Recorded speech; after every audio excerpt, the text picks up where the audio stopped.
Hey everybody, we are here. We are at Lucas Bretz Fish Room. It is an awesome place. lrbaquatics.com. Yep, lrbaquatics.com. We are going to check out his fish room. It's going to be awesome. We got how many tanks? Around 300 containers or so of water. 300 containers of water.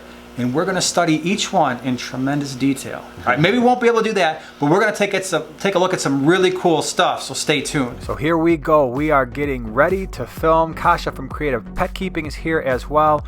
If you want to see more on Lucas's fish room, definitely check out Creative Pet Keeping. She's got a video out as well from a different perspective. I think it's going to be awesome.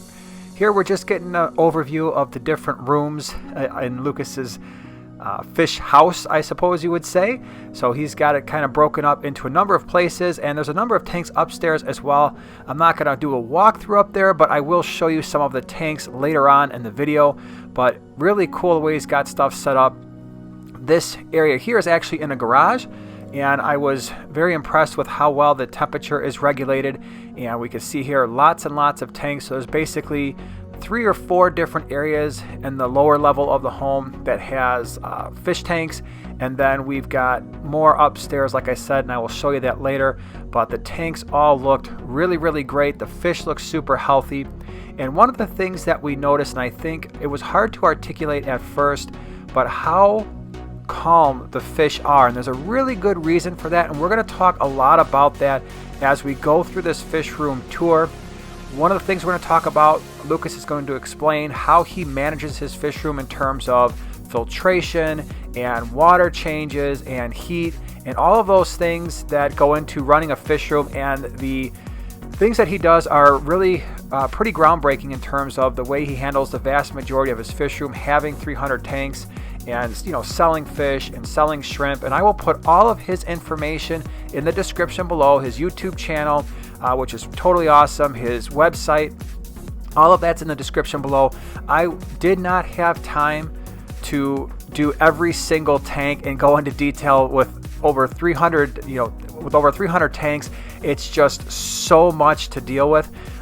We couldn't do it all, but if you want to see more, definitely check out his YouTube channel because he's got a lot of cool stuff there. And also check out Kasha's fish room tour as well on Creative Pet Keeping. You get to see more from a different perspective. But yeah, a lot of interesting things going on here, a lot of things that you wouldn't necessarily see in other fish rooms, lots of cool shrimp, lots of cool fish, and so we're going to take you around for that.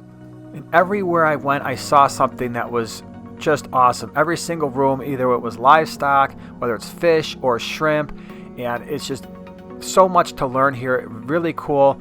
Here, I think this is awesome. Kasha's getting the shot. Sometimes you don't realize how much work goes into getting those really good shots. There she is, hardcore. So again, getting the awesome shots for her video. I think it's going to be really cool when that one comes out as well. So a lot of tanks. What are you doing? I know filtration. I just put a video out about filtration, and one of the points that I tried to make was that sometimes we over-filter in regard to biological filtration, and sometimes we use a lot more than what we need. Now in the fish room, what I'm noticing is there's no real, there's not a bunch of canister filters or hang on the back filters. I was expecting to see some massive air pumps or blowers and that just screaming noise coming through because you've got so many tanks and it's incredibly quiet. What are we doing for filtration for most of your tanks? Really not a whole lot. So I was doing mostly sponge filters. Now I started with the hang on the backs, the canisters, all that. Well, I've been down that road. Then eventually I've just learned that if you let Mother Nature do her thing, you don't really need them as much. Like Mother Nature has her way of working things out. It's really weird. So if you were starting a tank, let's just say you've got a brand new tank, new substrate, new everything, would you put a cycle, like a sponge filter in there? Or would you just let the plants do the work? How do you do that? So it may depend on what I'm keeping, what size of tank I'm keeping it in. Okay. Like the smaller fish, like cichlids and Oscars like that, of course they can make some waste. Now you can do it. It's just, it could possibly be trickier if you don't have a big enough tank. So definitely get the proper tank for your fish. That really helps. But if I know what I'm doing as far as that aspect, then yeah, I would not start with a sponge filter or anything. So now, to where I am now, all my new tanks, I just set up substrate, water, let the water age for a couple days, and normally when you add the plants in there too, you can get a really quick cycle as well. Sure. If you're getting them from a actual aquarium, right, opposed to like buying them from Petco out of a tube or something, which those won't have the beneficial bacteria on it to help kickstart. Absolutely. So I mean, it sounds like, I mean, when we look around the fish room, there are so many examples where you've got tanks with little to no filtration, maybe a little bit of air. You're letting the ecosystem do its thing. Right, for the most part. Now, if you do got a fish or something like that that prefers current, power heads are great. Okay. That's about the only additive I would add into like a bigger tank that needed like current for the fish. So in some of the tanks you do have a little bit of air, like air stones. I noticed a couple sponge filters. Is there something that made you think, okay, I want to put air in this tank or a sponge filter here? Is it just something that maybe got set up that way originally and just kind of stayed that way? Exactly. It got set up there originally, and then now it's all kind of transitioning to where I've been taking out the sponge filters during water changes just to get them out of my tanks, because I like the look of not having any equipment. Like when it really comes to aquariums, especially aquascapers, one of the main goals is to take out or make it look like there's no equipment in there whatsoever. Absolutely. And to actually be able to keep tanks with no equipment whatsoever is doable easily. So all right, so I have a question, because one of the comments that I get a lot is, I talk about the differences between chemical filtration, biological filtration, mechanical filtration. And some of the comments I get is like, oh, you can have sponge filters, but they're very bad at mechanical filtration, pulling stuff out of the water. But yet I look around your fish room and I see little to no filtration, but in many cases, really clear water. So how is that achieved without your traditional, oh my gosh, I've got a Fluval FX 5000 on here along with 6 hang on the back filters, yet you're doing it. And I think the 240 is a really good example where there's you would expect somebody who's got a 240 to have 3 canister filters on here at least, right? And here we are, you're running this thing. Do you have any filtration on the 240? No filtration whatsoever. No circulation, no filtration, nothing. Still water. And you look at the water and it's crystal clear. The fish are obviously super healthy. How is that happening with no filtration? Mother Nature. I mean, that's all I can really say is Mother Nature. I mean, you think about it, the fish have less work to do as far as swimming. So they're not going to be all tired trying to swim against currents and filters and all that. So they get to go at their own leisure, walk around the tank per se. And plants, same thing. They're not getting blown around and pushed which way or this way, and they just, I don't know, they all prefer it. It's really weird. Actually, in this 240 I started out with a huge circulation pump, because they often say with planted tanks you got to keep a nice circulation is good for a good tank. Well, I was actually having more trouble with that circulation, so I took that off, put on a power head on half of the 240, so I had about 4 foot to play with on each side, one without circulation, one with, and the one without circulation actually did a lot better. So I took off the air pump, the power head, and then ever since I did that, the whole tank's been just doing phenomenal. And it looks outstanding, outstanding. So I noticed also in some of your tanks you've got a really deep substrate bed, and the conventional wisdom is, you hear a lot of people on the internet saying, if you've got a really deep substrate bed, it's going to lead to hydrogen sulfide production. It's going to bubble up. It could kill your fish. I guess my question is, 1, have you found that to be true? And 2, what's your reasoning for keeping the deep substrate bed? So the deep substrate bed is mostly for the plants, because we often don't give our plants enough bed to root in. Or more or less, most of us are bonsaiing our aquarium plants. Which that means you grow it in a shallow bed. And as far as the gas pockets and everything else, I have had them come up, and I've even smelled the sulfide in them before, but I've never had an issue with it. And neither have I, because I've got some pleco breeding tanks, and sometimes a lot of detritus can build up on the substrate, and you'll see that happen. You'll smell it, but it never damages the fish. So that's another question then. You've got 300 tanks. This is your business. This is how I live. This is how you live. Yeah. So maybe business isn't necessarily the right word, because this is it's almost like a lifestyle, right? It is completely. It's a Make lifestyle. sure eat, sleep, fish. Yep. And you would, you're always told, back to the filtration and all these common wisdom things, that you've got to have all this filtration. You've got to have a low substrate to prevent hydrogen sulfide. Auto water change systems. We can get into how you do water in a minute. But yet, it's important to understand that you sell fish and shrimp to people, and you've got to keep your fish alive, and yet you're depending on nature to do this, and you're 100% comfortable with what nature will do for you. Right. And a lot of it is just taking human error out. That's what I've learned the most with having 300 some tanks to learn from and to experience from, is to more you take human error out of it, the better you'll do. Right. And even the tanks with the dirtier water where it's not like crystal clear, those are sometimes the better tanks because they got all the microorganisms, the paramecium, the infusoria, all that stuff that's already in the tank that the fish love. Absolutely. I did a video one time, just water quality, because I had some comments about, oh, this tank, your water's dirty. And while the water wasn't crystal clear, so mechanical filtration or looking at it, it looked a little bit turbid, but you measure all the standard nitrogen levels and things like that, and TDS and pH, the water was perfectly fine. And the fish are healthy and they're breeding, and you can see that throughout your fish room. The fish are healthy, they're breeding, they're happy, they've got great color, and yet none of the traditional filtration methods are being followed. Right, yeah. All right. So, water changes. Obviously with this many tanks, it takes a lot of work, right?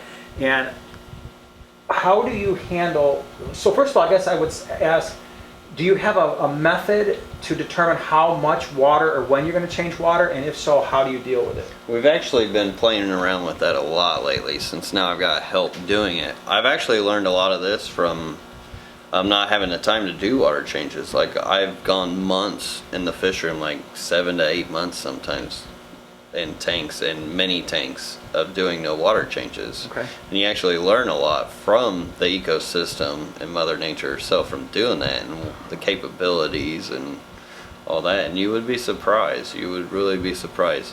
Now, I do most of the water changes mostly for the plants opposed to the fish, which sometimes it does trigger them and makes them frisky and stuff, so it does help.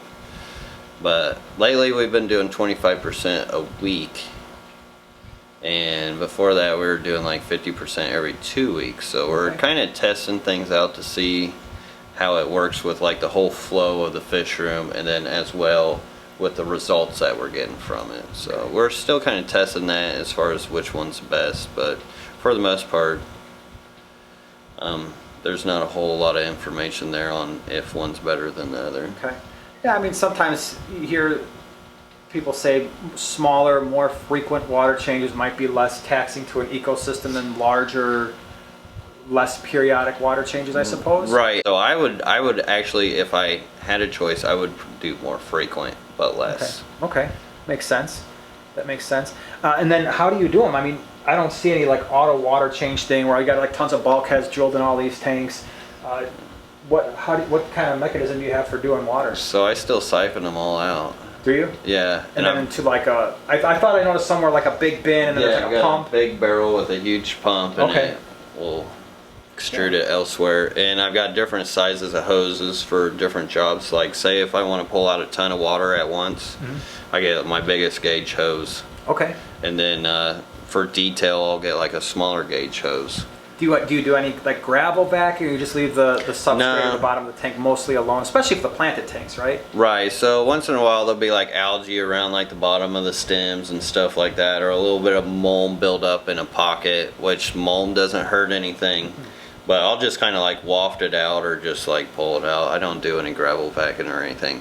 The substrate bed can act a lot like a filter as well, because it's holding a ton of beneficial bacteria, which helps clean the water as well. It sure is. And one of the things too with the deep substrate that you have in some of these tanks, you wonder if maybe you're actually achieving a full nitrogen cycle down there in that anaerobic area, where you're starting to get some of that nitrate that's being converted back eventually to nitrogen gas. Even with all the plants in here, it's probably fairly well. Do you ever test like nitrate levels or, you know? Not do any of that really so stuff? much. I mean, I've actually dosed nitrates into my tanks Sure, because yeah. my plants and everything. Right.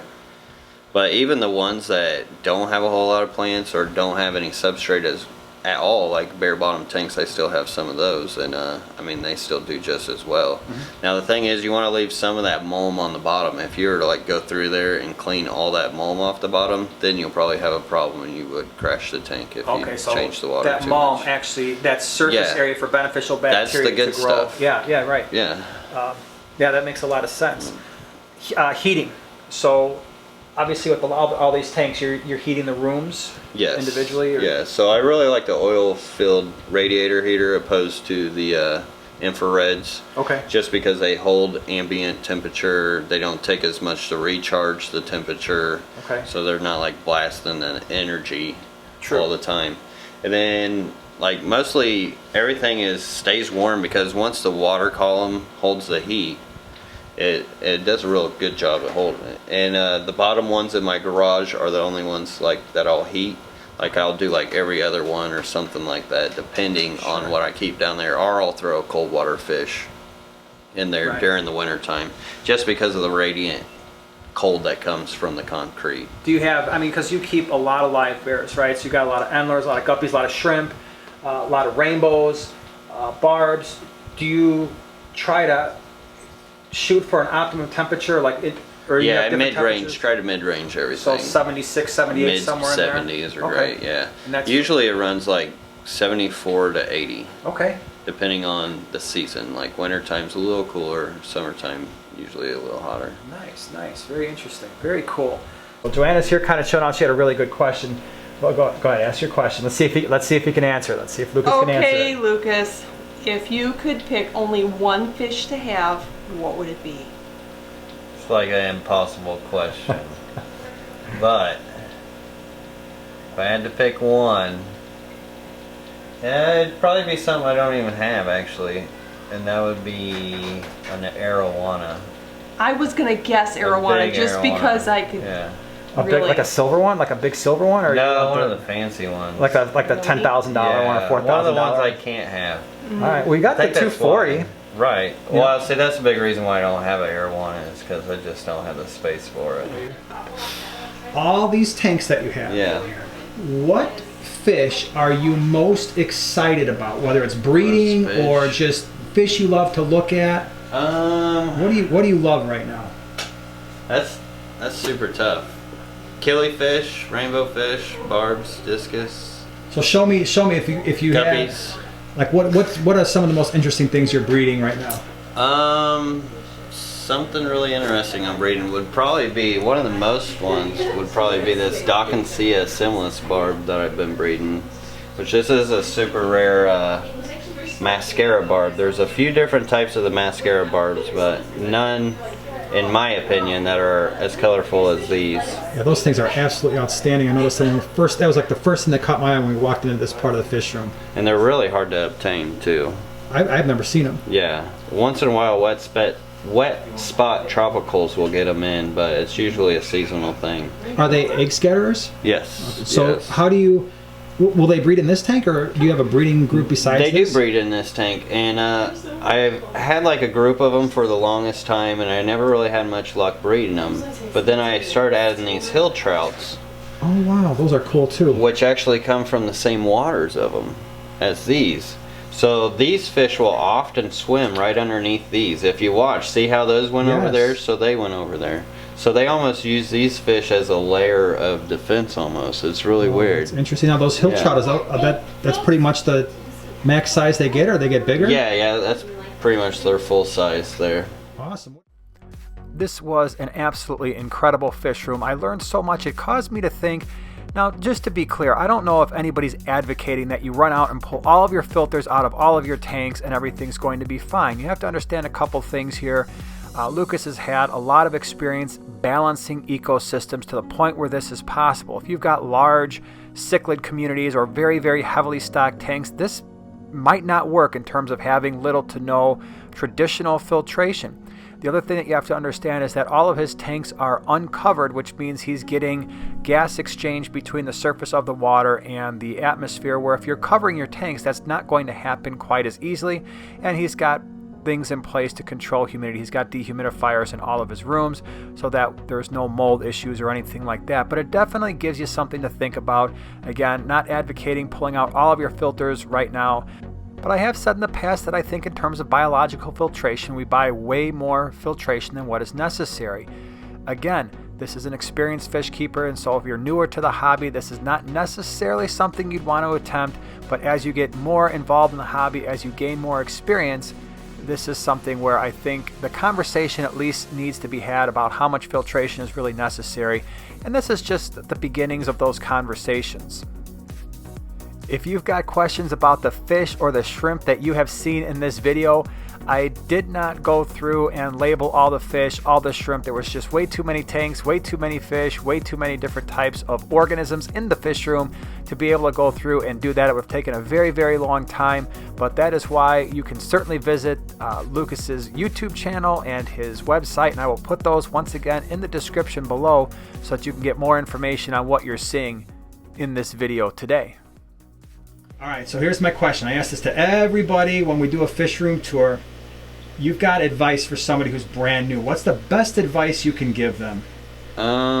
Best advice. I would say to try to take human error out of it and to not freak out so much. So often we try to pinpoint our waters, or we were worried about this disease or what might happen or something like that, that we all often mess with it too much and cause the problems more ourselves than the actual tank or fish do. Awesome. And there's one other answer to that as well. So the other thing I would recommend or advise would to be buy another tank. Yeah, that's the solution. Because you can never have enough. That's the solution. And always have a spare. And always have a spare, yes. Because QT especially is very, very, very, very, very, very important. That's a lot of varies. Yes, so awesome. That's how important it is. Thank you. Thank you so much for letting us be here. This is quite a fish room. It's simply amazing. Thanks a lot. You're welcome. More than welcome back anytime. Thank you.